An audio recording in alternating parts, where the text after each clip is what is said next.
राजद जैसे दल हों, सपा जैसे दल हों, कांग्रेस जैसी पार्टियां हों, जिनके लिए सेक्युलरिज्म की परिभाषा ही तुष्टीकरण की राजनीति है। एक धर्म विशेष के लोगों की वाहवाही करते रहो, उनकी गलतियों के ऊपर भी पर्दा डालते रहो, और अगर आप उनके लिए ही कुछ करेंगे तभी आप सेक्युलर हैं। अभिव्यक्ति की आजादी का मतलब कतई ये नहीं है कि आप कुछ भी कहे जाएं और उसके ऊपर लोग खामोश बैठे रहें। जिस तरीके से बिना मतलब के इस विवाद की शुरुआत की गई है, हर कोई जो इतिहास का जानकार है वो जानता है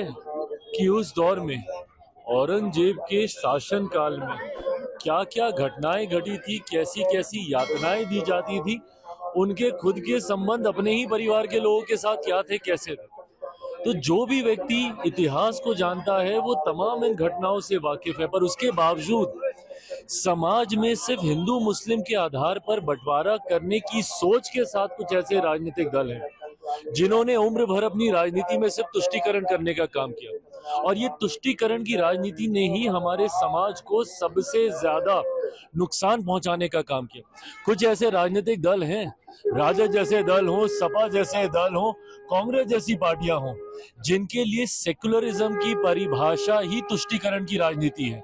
एक धर्म विशेष के लोगों की वाहवाही करते रहो, उनकी गलतियों के ऊपर भी पर्दा डालते रहो, और अगर आप उनके लिए ही कुछ करेंगे तभी आप सेक्युलर हैं। अगर समाज के एक बड़े वर्ग की अगर आप इच्छाओं को या उनकी आस्था को अगर आप सम्मान देते हैं तो ये सांप्रदायिकता हो जाती है।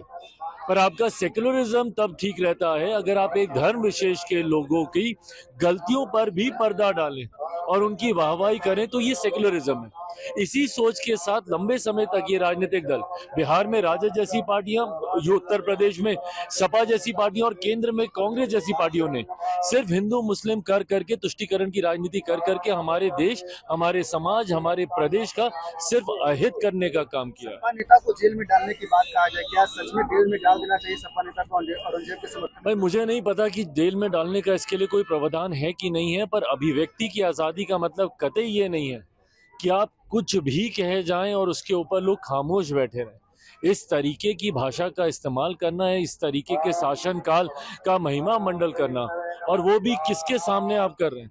क्योंकि एक ऐसी फिल्म आई है जिसने मराठा समाज के एक बड़े योद्धा को, उन्होंने उनकी बातों को, उनके कार्यकाल को सामने रखने का काम किया, इसीलिए आप ये तुष्टीकरण आप करना चाह रहे हैं। ये सोच गलत है, इस तरीके की भाषा गलत है। अभिव्यक्ति की आजादी में कतई इसको नहीं गिना जा सकता। आपके सहयोगी जदयू के नेता समर्थन कर रहे हैं, कुछ विरोध कर रहे हैं। भाई मुझे नहीं पता कौन समर्थन कर रहा है, नहीं कर रहा है, बट हाँ मैं इतना मैं जरूर जानता हूँ कि जो भी पढ़ा लिखा व्यक्ति है, जो इतिहास को जानता हो, जो जानता हो कि किस कार्यकाल में क्या किया गया,